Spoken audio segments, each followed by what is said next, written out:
دوی ته د ملایانو هغه خبرې خوند درکوي چې تاسو خدای وبخه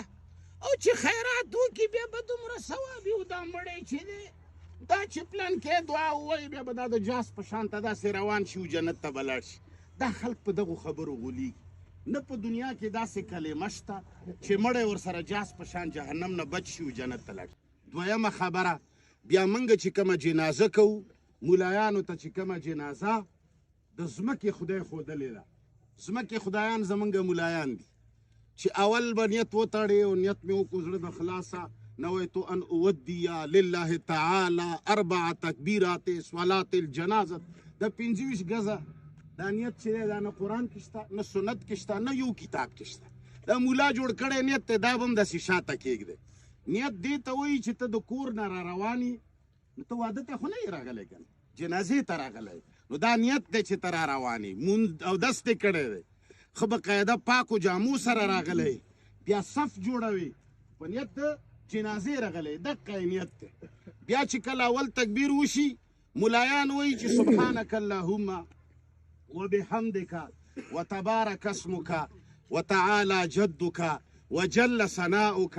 الى اخره دا نه په قرآن کې شته نه په حدیث صحیح کې شته دا منګړت دعا ده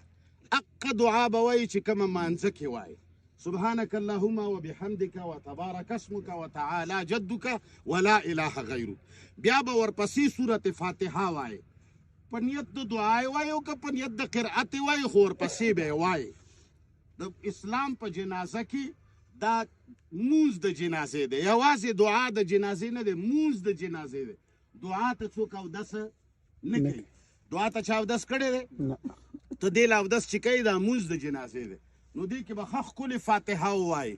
اوږد دا ننواتي ده څه شی ده مسلمانانو دا څه شی ده دا ننواتي ده زه ستا د کور یوه چرګه په دې ګاډي باندې وهم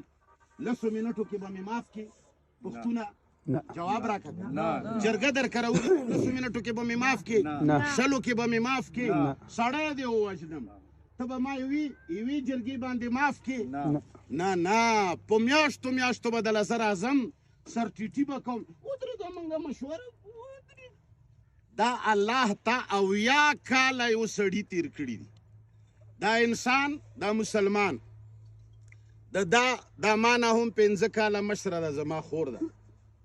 دا کم از کم د 80 کالو ښځه ده څه د پاسه دې 80 کاله د الله تعالی نه فرمانۍ به یې کړي منځونه به ترې پاتې ګناهونه به یې کړي غیبتونه به یې کړي انسان د ډېر ګناهونه د انسان نه کېږي چې یو سړی 80 او یا کاله د الله نافرماني وکړي ستا مولای څو منټو کې بخي السلام علیکم ورحمت الله السلام علیکم ورحمت مولوی صاحب زکات خو ولا چې پنډه نه وي کم نه هلې تنخوا خو چې پنډه نه وي کمه نه هلې د جنازې باندې مچیو چیچلی شپږه در باندې ناسته را چې کړوتو پړوتو السلام علیکم ورحمت الله دا رب ته نانواتي ده دې کې به دعا غواړي دې کې کیدای شي تاله جړه درشي دا ته رب باندې یو بني آدم بخې په دې نیت راغلی چې دې بني آدم ګناه کړې ده تا والا مخکې چل جوړ کړی و چې د پنډه راوړه لاس به پې کېدو له فرض له واجب له سنت له مستحبو ښایيږي د شانه د مسلمانه سره چې کړي به او که څه تې پاتې وي نو دغه دی موږ له یې شوړه را کړې ده او نور ته څه کوي سړی خو موږ کوشته یو که هغه شی خو هم در نه خطا اوس چې کله هم در باندې هغه مولایان پرېښول اوس مو پنجپیریانو نه خدایان جوړ کړل اوس هغو پسې ورپسې چې پنجپیریان کم څه وایي دا ټول ټیک وایي نه ګوره یو خدای مو چې پرېښو بل خدای پسې مخ نه خلی زمونږ خدای څوک دی الله په ځمکه باندې چې تا ته څوک وایي چې بس پلانې پارټي ده پوهېږه چې دی ما ته خدای جوړوي په ځمکه بس د خدایان یو وساتئ لہذا دویم تکبیر نه بعد به خلق وایي اللهم صل على محمد وعلى آل محمد كما صليت وسلمت دا دعا هم په نه قرآن کې شته او نه سنت صحیحه کې شته دا ضعیفو روایاتو کې راغلی ده موږ به هغه درود وایو چې کوم مانځه کې وایو اللهم صل به هم د مانځه وله وایو اللهم بارک به هم د مانځه وله وایو